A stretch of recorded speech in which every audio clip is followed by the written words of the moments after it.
Welcome back, everybody. This is Elevated Podcast. My name is Tyler. As you know, I'm here with Marcos. What's going Gonna on? be Hello. reappearing on this channel a lot now.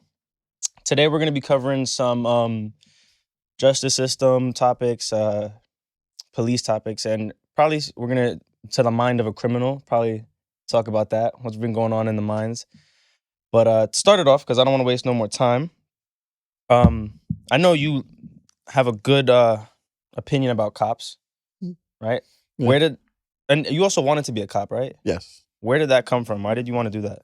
Just, growing up, they were the good guys, to the bad guys when I was growing up. And it was always like, as a kid, I kind of looked at that. I was like, that's what I want to be. I want to be that presence of good for people who are trying to do something evil. So it's like a cliche. I wanted to do good in the world. But, I like that, the feeling that I got when, like, if we called 911 for whatever happened in the neighborhood and, like, the cops showed up, that feeling of security and safety that they gave just by being there. That's kind of what I wanted to be a part of, because it's like it sent a good message at that time. Mind you, this is back in like the 80s and 90s. So it's You like, think they were a force of good back then? I feel like they were you probably know, going through a lot of shit too. Like, it was definitely a different force.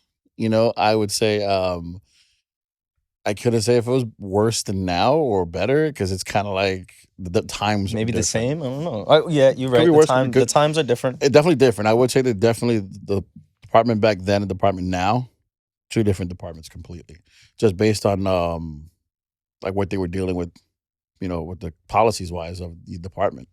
I think definitely it's a lot more stringent now, a little bit more strict, in a way.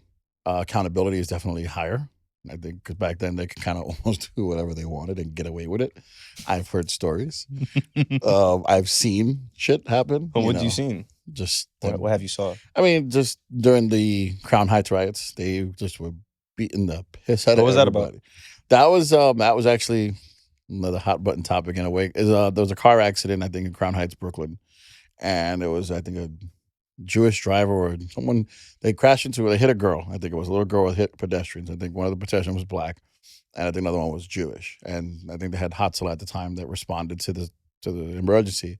They only treated We're in the back. The what responded? Hatzalah. Is that like the Jewish police force? That's like the Jewish ambulance service, not a police force. Oh, They don't okay. have a police. They do have a public safety patrol that they just recently got cars for, which is really interesting. But back then, it just had the ambulance service that would respond to the 911 calls. If they didn't want to call 911, they'd call them. In the predominantly Jewish neighborhood, that's who they call. They don't call 911 unless it's for the police. If it's medical, they call them directly and they respond directly. It's a lot faster in the way they respond. So the controversy and what started it is that they treated just the Jewish victim and not the black girl. They left her. They didn't do anything. And so That caused tensions between the black community and so the Jewish both of them community. got hit. I believe so. I might not be remembering all the details correctly So it was in order. It was a black girl that got hit, and then a Jewish. Or I think the black driver was person, Jewish, and I then- think the person that they hit was a black girl. But the point of they treated only the Oh. Jewish victim, and they didn't bother with the black girl. They left her for EMS at the time, which wasn't together with FDNY yet. They were just a Damn. separate entity. So they said, So- "Fuck her. We taking care of our own." Right? That's exactly what caused the problem. So that caused tensions to kind of really come to a boiling point, and then it was a clash back and forth between police and some communities. But I remember one video that's, I think, one of the most popular videos during that time that they were press was showing that, like, you see a wall of cops of light blue shirts. They weren't wearing dark blue yet. And you see one white shirt in the middle of these, just a fucking wall of cops. And he waves his arms forward, and they just rush the crowd of other Hasidic Jews that were protesting or that were in the street causing mayhem. And they just beat the piss out of everyone, whether you're a reporter or just walking by. If you didn't move or get out of the way, you got hit with a nightstick really hard. And they Damn. have pictures of people getting busted open, journalists. There's one video the journalist is on top of the van, and he's screaming on media, and they're swiping at him with the nightstick to get off the van. And I think the video cuts out, but he got his ass whooped. So, Jesus Christ. yeah, that was an interesting time. I remember going to my grandmother's house. She lived on Martens in Flatbush, and you see the cops posted on the corner, and on the floor right next to them was their riot gear. It kind of like hit it home because you see it. I live in Queens at the time, and you see it on television. Like, that's my city. Like, what the hell? And then you drive through that part of Brooklyn, and it's like reality hits you. Like, yeah, this is the city you're in. Like, you're driving through what you just saw on television. This is that corner. That's that block. You know where I had that feeling? This was during the time of like the Black Lives Matter riots and like the George Floyd shit was happening and fucking looting was going on like crazy, kind of like before the pandemic. And I remember watching, this was around the time the Joker film came out. Yeah. And at the end of the movie, Which was a great movie, by the way. fucking great movie. I'm not a Joaquin Phoenix fan, but he did an amazing job in that. That was a good movie. They are from to get a little bit off topic. I wish DC would just stick kind of like to the MCU way of like putting it all in one universe, but they were never kind of doing that. But I'm not. That's just my little 2 cents on that. That's the problem with DC, why they're never gonna meet the same way that MCU did it. Yeah, Marvel Comics did it right, at least to the way it would work for them. Yeah. DC is doing it their own way, which in a weird way is kind of working in some fashion, but they gotta like pick a fucking version already. Yeah. We'll cover that on a separate. Yeah, occasion, but Joker was a great movie. But good. But so at the end of that movie, when Joker had fucking. When like at the end when he's just like doing his thing and he's fucking riots, it's like literally at the end all you see is like a bunch of riots, fire, this and that. People are going crazy. The city's basically on fire, and I'm like, holy shit! Like that's what's going on right now. Like, At that so I point see what you're saying. yeah. When you step, like you're watching TV, you see that, and then you're like, oh shit! You go down the block, and then it's the same shit. That's how I kind of got that. I got that same feeling, And I which is believe the crazy. George Floyd thing, I think, was during the pandemic. Yeah, that's what I'm saying. And And that people were was- going fucking crazy. They were, and I think a lot of people like the George Floyd protests had nothing to do with the looting. You know what my problem is with that whole thing? It's like so I always say this, right? It's like well, like every I guess what's the word? Like like community or movement. That's the word. Every movement that starts, like you got the Black Lives Matter movement, and then there's like the LGBTQ movement as well, and there's anything you can do. Me Too, whatever. I think what happens is it starts off with a group of people that want rights, that want to be treated fairly because obviously they were facing some type of discrimination. And then what happens is somewhere along the line, like either the government or another group or something just comes in and just takes the whole thing over and then makes it crazy. Because It's during the the opportunists that basically during the Black Lives Matter protests and riots, you see that a lot of the time it wasn't and it's funny because it goes into police as well. It was actually a lot of the time was federal agents that were like inciting the riots. Like they would like throw a fucking rock through the window, and then next thing you know, you see a bunch of other people going in because it's like Well, mob they mentality set it takes off over, exactly. But that's kind of crazy But though. not for nothing, but a lot of the stupid idiots in the Bronx, those are neighborhood kids. Oh yeah, Just those seeking- that's just what they do. Come on, I drove up Fordham the next morning after the first night of the major riots, and I drove up Fordham Road from Webster. I was with with Brian, your uncle, my brother, and Foot Locker. As I'm driving up the thing, here they come out the side door, looting the shit out of it for no reason, like broad daylight. I'm like, really?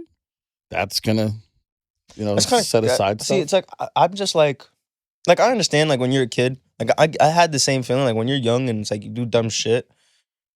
But it's like, where is this coming from? Because now I feel like it's just getting everywhere. Like, what do you think is going on that you see a bunch of fucking kids or people running into the Gap store and taking shit, and you got these people looting. Fucking, I don't know if you've seen Los Angeles. Oh, yeah. Yo, fucking every day. crazy. And that's the topic of like with me and the loss prevention in my company. We always talk about those videos because like we're waiting for that to happen here. I mean, it's happening in smaller scales. Like you got one person that'll come and take an entire table and run out the front door with it. But that's what I'm saying. I mean, look, if you look in LA, it's like, or It's I rampant. don't know actually if it's the same here, but in LA, you're actually if you steal something that's under $900, That's San Francisco. That's San Francisco. That's in San All Francisco. right, that's a different story, but They it's actually passed that law. but that's kind of fucking crazy. They won't even prosecute it. Don't even call 911. Don't even That's bother. fucking crazy. And That's then basically giving the shoplifters free range to do whatever the fuck they want. I think like they need to figure this shit out because again, it's like when is it gonna end up coming here, you know? And it's like in a sense it already is. I mean, I'm seeing more. It's happening you now got in Philly. more Philly's- migrants coming. You got more fucking crackheads appearing on the street. Like I'm going to work every day, and all I see is I see fucking basically bullshit tents on my way to work, and they're just camped out living there. Yeah. And I'm like, what the fuck is going Those on? migrants will become targets for these people. Oh my Because god. it's easy prey. And then it's like, but back to like what's the mindset with some of these people. Like a lot of them are crackheads. A lot of people that I deal with that come into my store trying to steal shit constantly, they do it for a drug habit. One guy actually admitted it.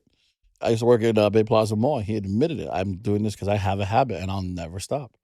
He told that It was to just a every single habit? one of us. It's It's 'cause just because it just like he's it got a drug scratched his itch? addiction. Yeah, he's got a drug addiction that he needed to feed, and stealing the property is the way he did it. He did it. He brought it back to whatever dealer he was getting from, however he worked at. probably said, yeah, give me Whatever this, give deal. me some. Yeah. That's crazy to me. That's what they do. I And think especially with the younger community, because I also wanted to talk about this. I think it's like a certain aspect of it is the lack of father figures and the lack of just like role models in general. Well, I think that goes back to parents just being a bunch of pussies these days and not Well, being so 100%, yeah. deathly afraid to smack the shit out of their kid at least one good hard time. I think that'll solve all the stupidity. Yeah. Kids are going to push the envelope. That's by nature. That's what they do. That's Yeah, they're what gonna we push did. up to the line and be like, okay, when can I stop fucking around? They're gonna keep pushing it to Yeah. see how far they can go before they get smacked. That's what stops you from crossing that line. A fucking smack from your parents, Yeah, whether it's your definitely. father or your mother. Having a father there or not, that's no excuse. You know, right is right, wrong is wrong. Acting like an animal is acting like not is like something that you could determine on your own without really having someone to tell you, hey, listen, this is fucked up. Well, But if you kind of can't figure out that line, that's when the parent steps in and kind of makes you see that line with Yeah. a fucking smack, you know, or something that basically shows like, yo, you're not gonna act like that in this house. I remember one woman, I think during Black Lives Matter and all the protests that were going on, her son was spotted on camera, and this is in I think in Baltimore when they were protesting for a kid that got killed down there by the cops, or got paralyzed, one of the two. She saw her son on the news clip that came up. She drove her ass down to where the riots were. She went and she grabbed her son out, right out of the crowd. She's like, nah, this ain't for you. That's crazy. And I think they recorded her grabbing her son. And That's wild. but that's what you need to do. You can't just say, oh, it's a phase, they'll get out of it. No. Because when they're Yeah. left to kind of just continue in that kind of behavior, they think it's normal. And Well, then especially when they grow keep up. doing it. Yeah, especially when they grow up, they're gonna just continue doing the shit, and then now you have a 30-year-old freaking Adolescent. You get a citizen 45-year-old adolescent who that's thinks he can do stealing whatever he shit wants. from fucking any store they see, and that has that fucking addiction because they've been doing it their whole life. Yeah, and then it comes where it's worse because now when they stop stealing, now when the stores all shut down or get to a point where everything's behind the case because Target's now, it's like, Oh my god, it's like Walmart, Target, like all these stores, In everything cases. everything has to be locked up. Even my job, I have there's a separate aisle, which I mean, granted, it's like they're they're like, I guess high priority items, like they're worth a lot of money, like Apple products, and you got some speakers there. But those shits are locked up too Yeah. because people will come and fucking steal it. Yeah, and it's funny because even Apple, their policy when it comes to some of their, like you've seen the videos when people attack the Apple store, the workers are just like, grab the customers, move away, let them do what they want. They're not going to do anything with that product. Well, because they have a good way of like fucking with it, because they can just shut They down. shut it down. They They shut shut them down the brick. all other fucking Now there shit. are ways to get it to unlock that they send it overseas and it goes over there. Yeah, and but do not their a lot of thing. But people are gonna go through that hassle. some idiots will. It's not as rampant as just the Yeah, then random they're gonna get running in fucking and scammed. running out. Yeah, of course. Like there's a video going on now where they robbed the Nike store, like fucking 14 kids, and you could tell they were young kids. They weren't old people. Like I would say the oldest maybe looked like he was in his 20s, and they went in there with garbage bags and they just started grabbing boxes and just throwing them in a container and then running out the front door, grabbing shit as they're running out. And you know that comes from just being stupid. You know, And- they're kids acting like literally like a pack of animals. Yeah, there's like no boundaries, no like moral, like, I guess. And they're doing it in their own neighborhoods because some lady in the video was like, "This is why we can't have nice things in this neighborhood." Yeah, they do it we're like literally down the block from where they live. Yeah, They perfect They don't give a example. fuck. I used to work at the American Eagle on Fordham Road. It was there when I was there. The shoplifting was bad, but we were doing our thing to combat it, and it was working. You know, the method that the company would let us do, and like kind of just keeping them out of the building and deterring them from coming in, was working. They still were getting away with it, of course, but it's like eventually it got too much. And then the riots happened. The store got broken into. A lot more shit happened. It was too dangerous. They closed it down. So that neighborhood lost American Eagle. And that's a stupid thing because that's a great company to have in your neighborhood because you don't have to go to Bay Plaza to shop. And now, instead of having 2 stores in the Bronx, they only have the one. They have the Cross County store still, but like that's like how far from the Bronx. Yeah. So now people in the Bronx who had a store right in the local neighborhood, they can just kind of just take a quick bus ride or train ride to off the concourse. Now you have to go further away. Why? Because you let the neighborhood morons came in, did what they did, and ruined it for everybody else. And that's going to keep happening. Like a lot of stores, like 125th in Harlem. Stores are closing down like you can imagine because of the fact that, one, there's crackheads all over there. 125th and Lex, forget about it. That's zombie nation. Oh yeah, definitely. And it's to the point where it's got to get cleaned up. And it's just they got to start doing better. We're just getting these people off the street. Where do you think, like, what can we do? Or I guess the government, or you know, the police, what could they do to help this shit? Like, what's the solution to all this? So with the police, and I can speak to this pretty actually vividly because I was dealing with it a lot. So like with my job, you know, where I work, I'm not going to say. But we hand in hand work with the cops. I have them on like text messages. If I get somebody like today, we had some guy that came in, or they come in, they steal something. I'll text them, you around? The cop be like, yeah, I'm around. He'll come out. I'm like, all right, they're about to walk out. They walk out of the store. They've committed shoplifting. That is a crime. Police will make the arrest, get back Oh, the so property. that's why you let them walk out? You So have that- to. You have to. In New York State, if you Yeah, don't a allow slick them, motherfucker. you have to. Otherwise, it's not considered shoplifting. Because in New York State, they have requirements to be considered a shoplifting incident. One, they have to conceal. I mean, put it in bag, pockets, somewhere that you can't see it. Then they have to walk past. But what if they just like run out with it? That's fine. That's what they got to do. If they Yeah. carry it and they run past the cashiers or the agent to pay and out the door and through the threshold onto the street, they've officially hit all 3 points that make it a shoplifting crime. So now I could have them arrested for it, which I do. And then it gets shifted over to the ADA. ADAs will look through the documentation that I provide with what I wrote out that happened, whatever other evidence that's there, video evidence, witness testimony or statements.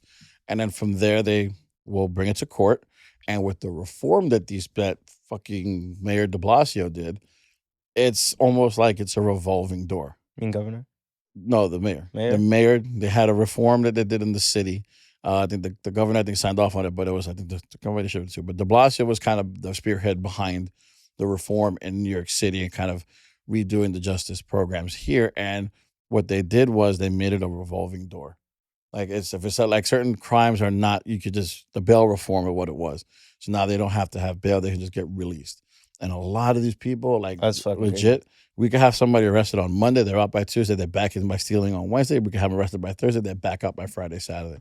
That's a revolving door, and it's frustrating because the cops are doing their end, we're doing our end with the partnership with the police to file the complaints, to file the paperwork, to start building those cases.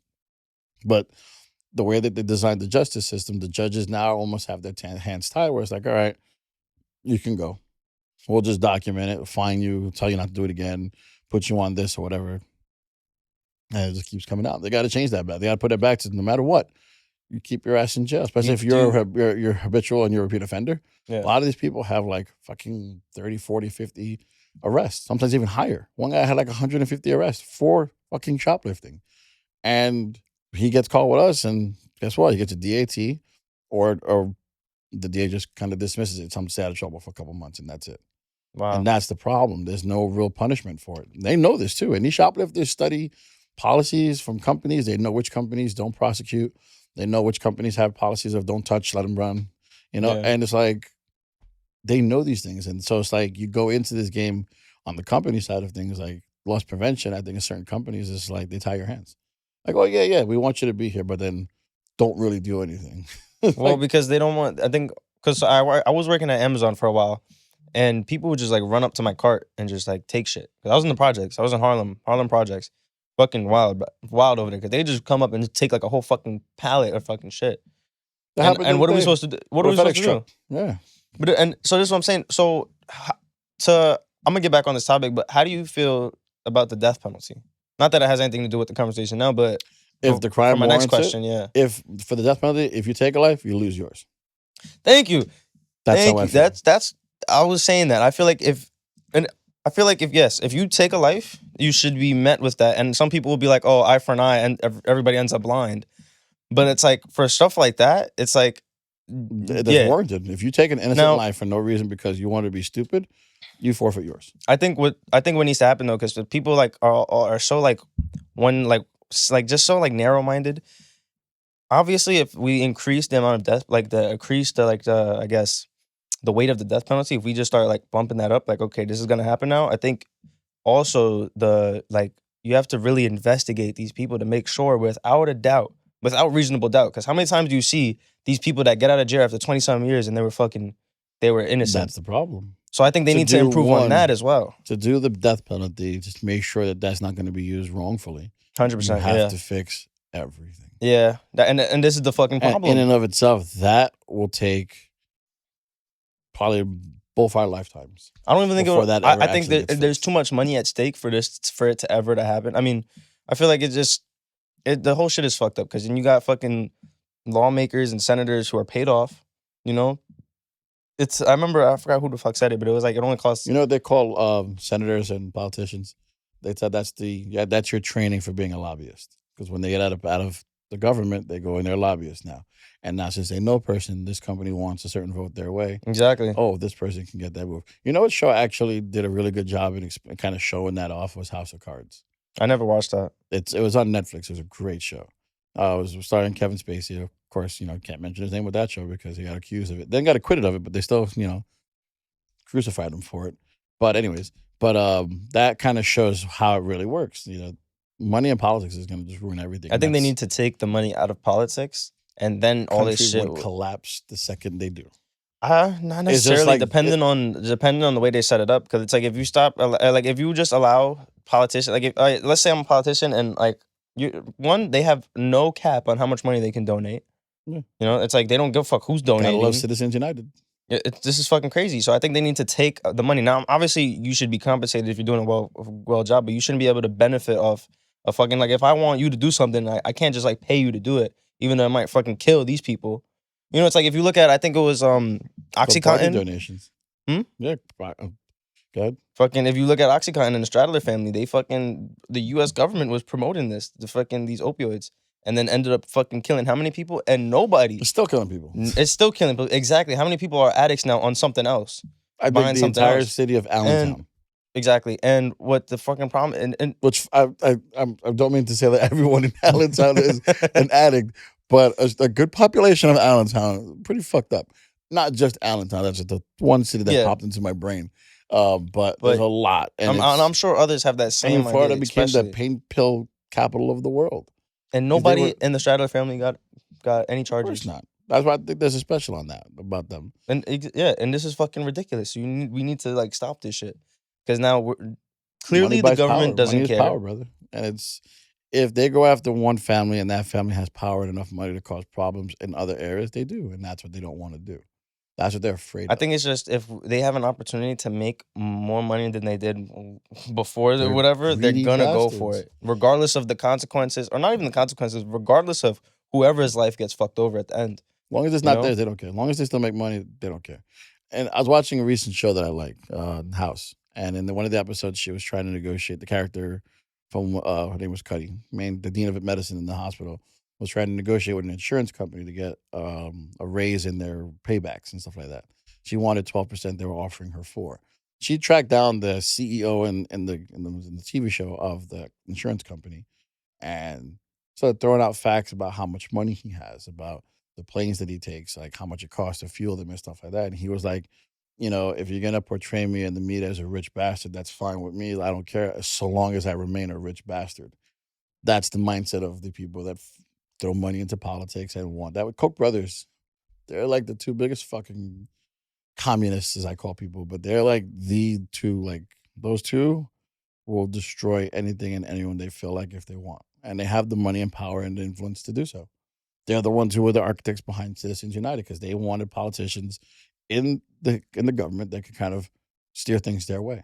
And to have, justice reform, that's going to cause a lot of problems because they got to remove private prisons if they're there and then just take money out of the prison system.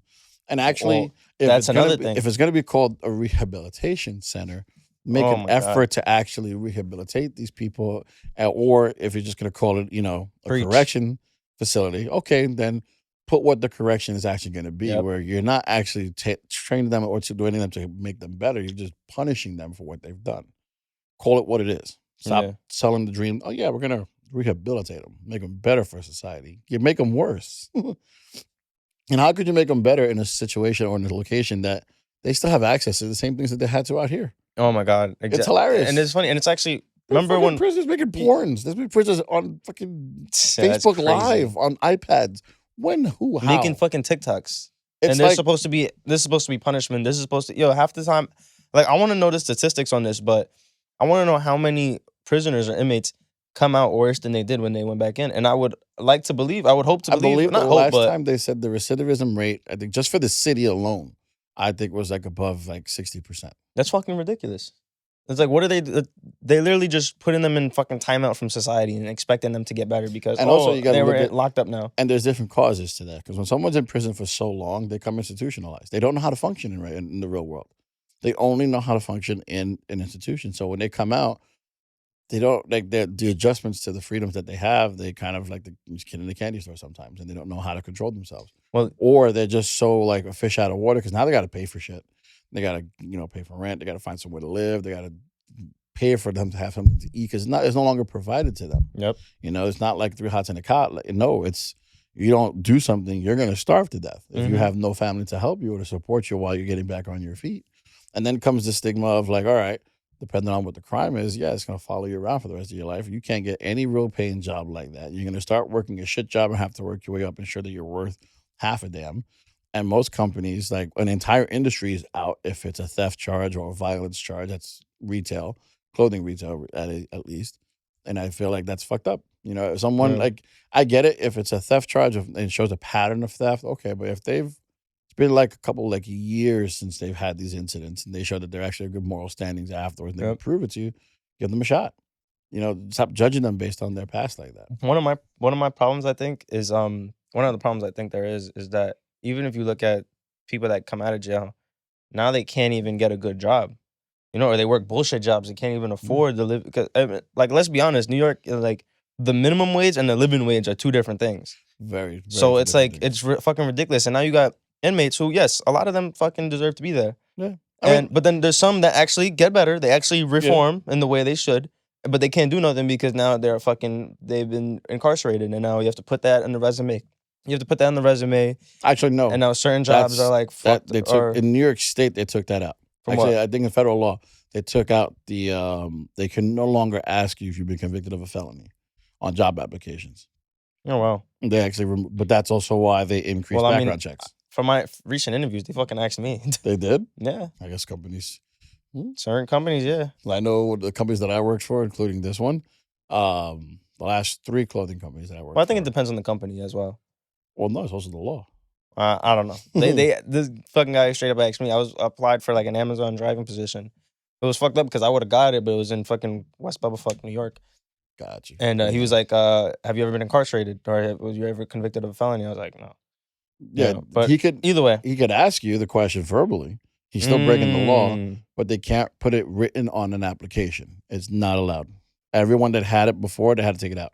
And this was like, I would say around 2015, 16, that law went into effect and they had to take it out. And so but that's also when they started doing employment at will, which basically meant, okay, pass the background check, you're good. Fail it, you're done. And sometimes other companies are better with it, like they'll do it right at the beginning. Other companies will take like 30, 40 days to let you know. And then like you're already settled in and, oh yeah, you're fired. Oh wow, Just like that.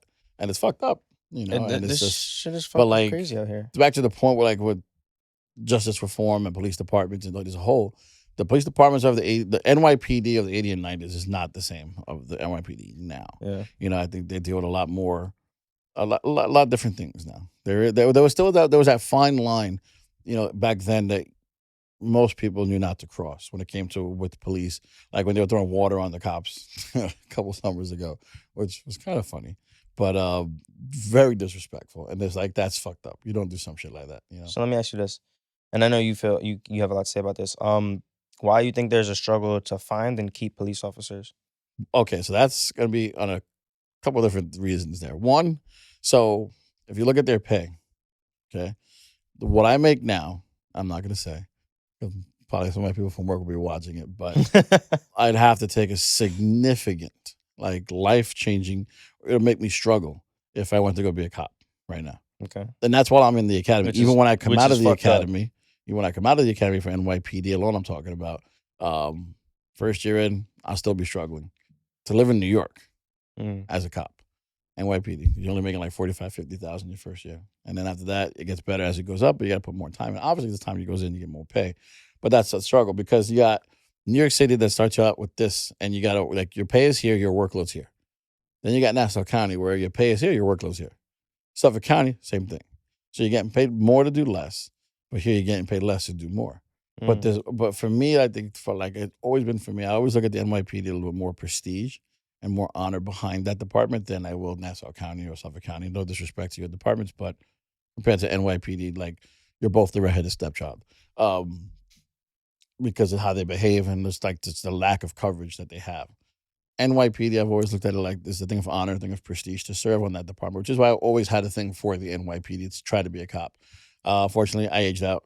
Don't have the college credits. If they drop both, I'll apply tomorrow, and I'll take the pay cut because it's not for me. It's a different calling for me in that. But to keep cops now is just like the way things are run. It's more political now with them. Like a lot of friends of mine who are cops, they say it's a lot of political bullshit that goes on behind the scenes. It's not about just basic. You go out, you do your job, you come back. Now it's a lot of fucking politics and everything.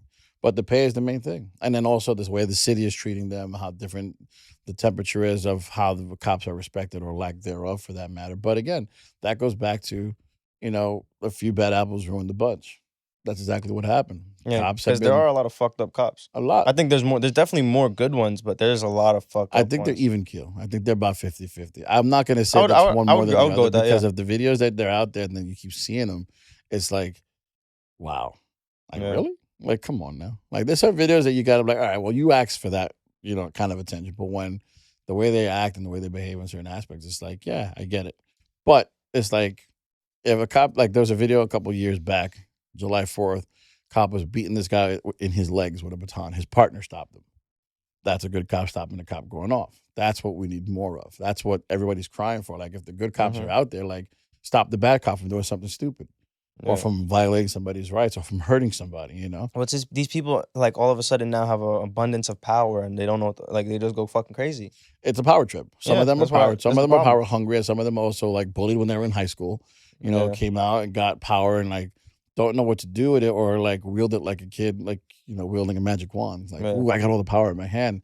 Like, now you do what I do, bitch. Okay, do what I say. Excuse me. You know who Patrick Bet David is? No. Yeah, well, he's another like I wouldn't say influencer. He's a business head. He's on YouTube. He said that if you want to know who someone really is, give them power and see what they do. Because And that's fucking true. Because if you think about it, they have the ultimate power. They really do. They have a fucking life they literally have a decision between life and death on their hip, where you can fuck up, so you can kill somebody, and then you can fucking shoot somebody in the fucking leg, cripple them, and now they're fucked for the rest of their life as and well. then justify it. And exactly. Like that one cop, he tried to justify it, but he went to jail for it. He was doing a vertical patrol in Brooklyn, and somebody came through the door on the roof, scared him. And when they do the vertical patrol, they always do it with their guns drawn when they're going to the roof, and they check it, they clear it, and they go down.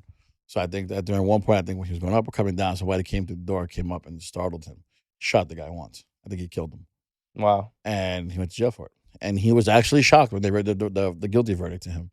He was, like you see in his face, he was not prepared for it. He broke down crying. Yeah, it's a guilty verdict. But you took someone's life, my man. Whether you meant to do it or not, or accidentally, there's consequences. You just don't get the pass, oh, I was a cop, so oops. Better luck next time. There's no redo. There's no extra life for that guy. So why is there one for you?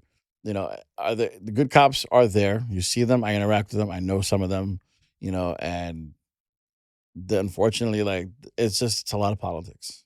Yeah. So that's what goes back to. It's the politics. And if they say something about a bad cop, there goes their promotion. If they do something that makes the department look bad, they're not going to go anywhere, or they'll be targeted. I think another problem is that you have the people that were affected by the bad cops, and then you have the people that weren't and actually know some of the good cops, and now there's just that division of groups of people. Well, because So the now- experience is different. Well, yeah, 100%, and sadly, that's another problem is that you have these group of people like my Uncle Alan, your other brother, Yeah, has that bad experience, and now he can't fucking stand them. can't stand them. But then No there's matter other what. people who never had that experience and know some good cops, I would say like you, and have a whole different, interpretation And of I've the whole thing. experienced both sides because see that. with Alan, it was fucked up what they did to him, and it was all caught on camera. And yeah, he sued, he got money for it, fine. But still, it's like there was no check. They were still able just to say, fuck it. This is the law that's supposed to protect you from violations of the law, but we're just going to say, fuck it and do it anyways, and there's nothing you can do about it because the more you fight, the more charges we add. Yeah. So you got no choice but to take the ass whooping, take the violation of your rights, take the arrest, take the monetary cost that it's going to cost you now to get out of there, get back to work, get back to wherever you are, get back your property or your car if they take it. And they just say, all right, here you go. Go back to work, go back to your, and there's no accountability. They drop charges and then you sue, you get paid. But then again, it happens again. It's like rinse and repeat. And that's the problem. That's why there will always be a divide between the public and the police because there's no real effort for anyone to stop and have a fucking conversation. And I get it. Certain crimes, you can't sit there and stop and talk if you're having a gunfight. Excuse me, sir. I'd like to chat with you. Stop shooting for a second. No, but there's other ways of doing it. There's outreach that you can do, like real outreach, not this bullshit that they do for fucking photo ops. I think the cops need to be more included in the community.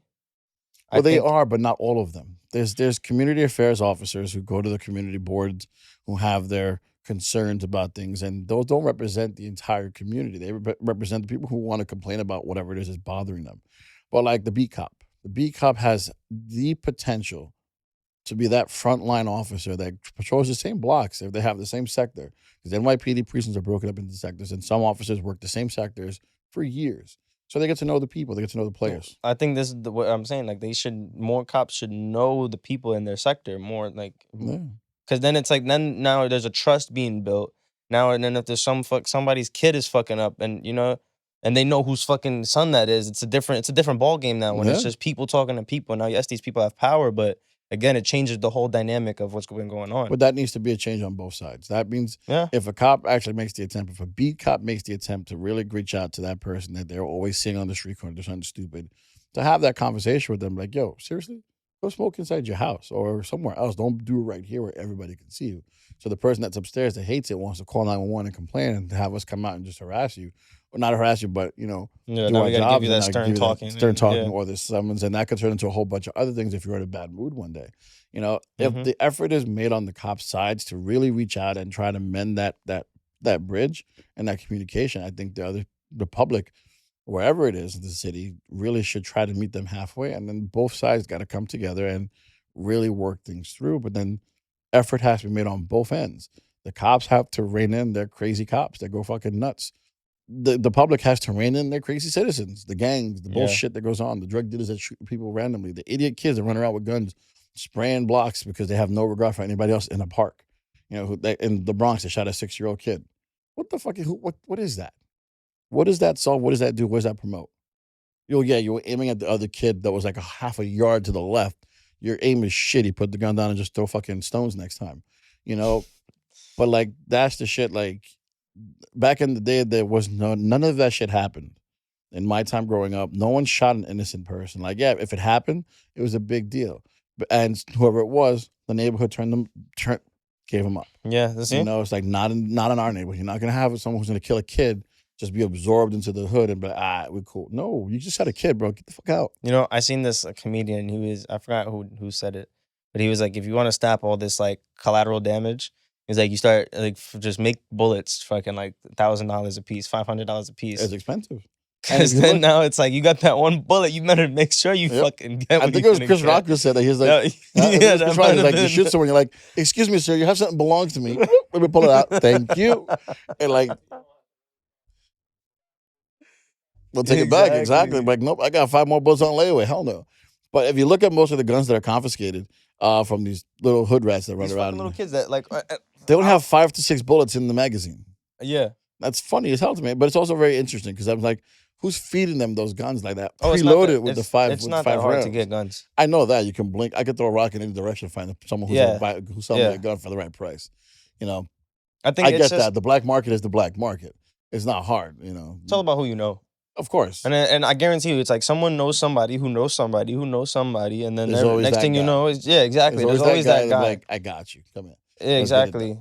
But that's here nor there. That can get solved eventually if things start to get better and people start to get more fed up. I think when people finally hit that fucking point where they're like, enough of the bullshit, like enough of kids getting killed just for being kids, just playing in the playground, they get shot with a straight bullet because this asshole has a problem with this asshole. How about this? You two assholes go somewhere where there's no one else around and kill yourselves. Go ahead. And the beef is probably about you stepping on my shoes. Yeah. Or fucking having the wrong color on. Not even I crossed the street on the wrong side. Oops. Or I walked into the wrong. My building's nicer than your building, even though they're both just as shitty.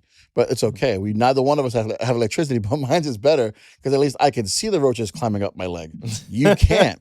You can smell the rats. I can't. So that's what they're fighting over. It's like they're fighting over mountains of shit and saying that, oh yeah, mine smells nicer, so yours is shittier than mine. Like, you're fucking retarded. if that's because that's how they divide their turf is building or Yeah, side of yeah. it. Block, Fucking block. retarded. My mentality. Like